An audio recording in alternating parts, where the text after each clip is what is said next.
Audio Jungle. Audio Jungle. Delhi, Bharat की राजधानी, अपनी तेज रफ्तार और चौकाचौंध भरी जिंदगी के लिए जानी जाती है। लेकिन इस महानगर के चमचमाते चेहरे के पीछे एक काला सच भी छुपा है, जो अक्सर सड़कों पर खून, धोखाधड़ी और अपराध की कहानियां बुनता है। यह कहानी भी उन्हीं कहानियों में से एक है जो हाल ही में घटित हुई और जिसने पूरे शहर को हिलाकर रख दिया। रात के करीब 11 बजे थे। सर्दी का मौसम था और दिल्ली की सड़कें धीरे धीरे सुनसान हो रही थी। राजीव चौक के पास एक प्रतिष्ठित रेस्टोरेंट से लौटते समय 35 वर्षीय मोहित शर्मा अपनी कार से घर की ओर जा रहा था। मोहित एक सफल व्यवसायी था और दिल्ली के पॉश इलाके में रहता था, लेकिन उस रात उसे नहीं पता था कि उसके साथ क्या होने वाला है। मोहित की कार जब DND फ्लाईओवर के पास पहुंची तो उसने देखा कि एक बाइक सवार युवक उसकी गाड़ी के पास आकर इशारे कर रहा है। मोहित ने सोचा कि शायद उसकी गाड़ी में कुछ समस्या है, इसलिए उसने कार धीमी कर दी। लेकिन जैसे ही उसने अपनी कार को रोका, 3 नकाबपोश लोग उसकी गाड़ी की ओर दौड़े। नकाबपोशों ने मोहित को कार से बाहर खींचा और उस पर पिस्तौल तान दी। उन्होंने उसकी घड़ी, वॉलेट और मोबाइल फ़ोन छीन लिया।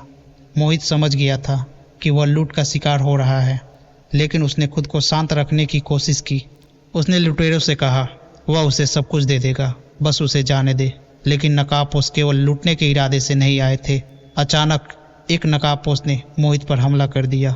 उसने मोहित के पेट में चाकू घोंप दिया और फिर तीनों लुटेरे तेजी से भाग निकले। मोहित खून से लथपथ सड़क पर गिर पड़ा। उस समय सड़क पर कोई नहीं था जो उसकी मदद कर सके। करीब 10 मिनट बाद एक राहगीर ने मोहित को खून से लथपथ देखा और तुरंत पुलिस और एम्बुलेंस को बुलाया। एम्बुलेंस ने मोहित को पास के एक बड़े अस्पताल में पहुंचाया, लेकिन उसकी हालत गंभीर थी। डॉक्टरों ने तुरंत ऑपरेशन किया, लेकिन मोहित की हालत नाजुक बनी रही। इस बीच पुलिस ने घटनास्थल की जांच शुरू कर दी। उन्हें मोहित के कार के पास से कुछ सुराग मिले, जिनमें लुटेरे की बाइक के टायर के निशान और कुछ फुटेज शामिल थे, जो पास के एक CCTV कैमरे में कैद हो गए थे। पुलिस ने CCTV फुटेज के आधार पर जांच शुरू की। फुटेज में नकाबपोशों की बाइक की संख्या दिख रही थी, जिससे पुलिस को यह अंदाजा हुआ कि वे दिल्ली के ही रहने वाले हैं। पुलिस ने आसपास के इलाकों में खोजबीन शुरू की और अंततः बाइक मालिक तक पहुंचने में सफल रही। बाइक के मालिक ने बताया कि उसकी बाइक कुछ दिन पहले चोरी हो गई थी। पुलिस ने इस बयान के आधार पर दिल्ली के उन इलाकों पर ध्यान केंद्रित किया जहां बाइक चोरी की घटनाएं ज़्यादा होती थी। कई दिनों के जांच और छापेमारी के बाद पुलिस ने उन तीनों अपराधी को पकड़ लिया जिन्होंने मोहित पर हमला किया था। उन अपराधियों ने कबूल किया कि वे दिल्ली के कुख्यात गैंग का हिस्सा थे और उन्होंने मोहित को सिर्फ लूटने के इरादे से नहीं, बल्कि अपने गिरोह के नेता को खुश करने के लिए चाकू मारा था। अदालत में उन तीनों अपराधियों पर हत्या की कोशिश और लूटपाट के आरोप लगाए गए।